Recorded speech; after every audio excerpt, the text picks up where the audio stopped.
මා කතාවට ආදරය කරන ඔයාලව ආදරෙන් පිළිගන්නවා. ඉතින් මිනිත් දැන් දැනගන්නවා ඇමතිය සහ එතකොට ඇමතිගේ ගෝල එකතු වෙලා කරපු දේ. මොකද අර කවිනිගේ ලියුම නිසා. මේ දේ දැනගත්තට පස්සේ Tamanට මේ කට්ටියත් එක්ක තනියම සටන් කරන්න බෑ. හැබැයි ඒකට හොඳම මිනිස්සයා ගැන දන්නව මිනිත්. ඉතින් ඒ කොහොමද දැනගන්නේ?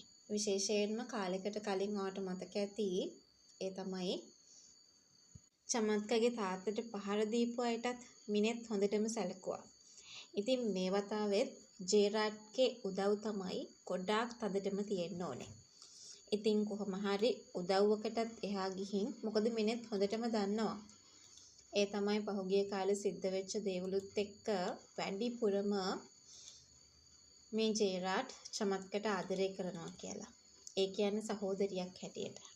ඉතින් කොහොම හරි මේ ඇක්සිඩන්ට් එක ගැන මේක බලෙන්ම කරවපු එකක් කියලා දැනගත්ත දවසකදී කිසිම සමාවක් නම් හම්බ වෙන්නේ නැහැමයි කියන කතාව හොඳින්ම තේරුම් අරගෙන ඉන්නවා කියලයි මට ඔයාට මතක් කරගන්නට මේ වෙලාවේ අවස්ථාවක් හදලා දෙන්නට සිද්ධ වෙන්නේ කියන කතාව ගැන මම ඔයාව දැනුවත් කරන්නට සූදානමකුත් තියාගන්නට හැකියාවක් ලබා ගන්නවා කියන කතාව තමයි මට මතක් කරන්නට තියෙන්නේ.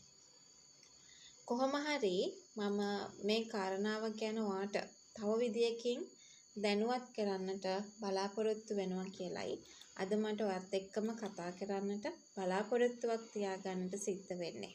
ඉතින් කොහොම හරි දැන් චමත්කට වෙච්ච දේ ගැන බොහොම කේන්තියෙන් ඉන්නේ මිනිත්. මිනිත්ට මේක දරා ගන්න පුළුවන් කමක් නැහැ. වෙලාවකට චමත්කගේ අම්මටයි තාත්තටයි පුදුමයි මෙයා හැසිරෙන විදියට.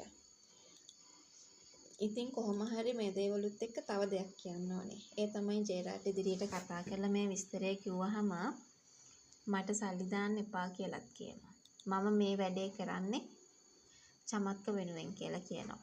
ඉතින් කොහොම හරි ඒත් බලහත්කාරයෙන් හරි අර කලින් විදියටම සල්ලි දාලා තියෙවි කියලයි අපිට විශ්වාස කරන්න වෙන්නේ. ඉතින් කොහොම හරි මෙන්න මේ කවිනිගේ මහත්තයට වගේම මුලින් කවිනිගේ මහත්තයට ගොටි කන්නට වෙයි කියලයි අපිට මේ වෙලාවේ මතක් කරන්න වෙන්නේ. ඉතින් ඇමතියට කිට්ටු වෙන්න කලින් මුලින් ඒ දේ නම් සිද්ධ වෙයි කියන කතාව ගැන අපි හැමෝම මේ වෙලාවේදී කතා කරන්න උත්සාහයක නිරත වෙලා ඉන්නවා කියන කාරණාව තමයි අද අපි හැමෝම මේ වෙලාවේදී මතක් කරන්නටත් උමනාවක් තියාගෙන ඉන්නේ කියන කතාව ගැන අපි විශ්වාසයෙන් මතක් කරනවා.